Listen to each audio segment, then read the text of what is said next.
आहे बघा आपलं बॉडी स्ट्रक्चर.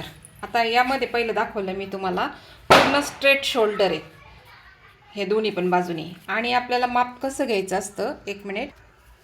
या ठिकाणाहून टेप ठेवून आपल्याला या ठिकाणाहून टेप ठेवायचा आणि इथपर्यंत सरळ मोजायचं असतं आपल्याला.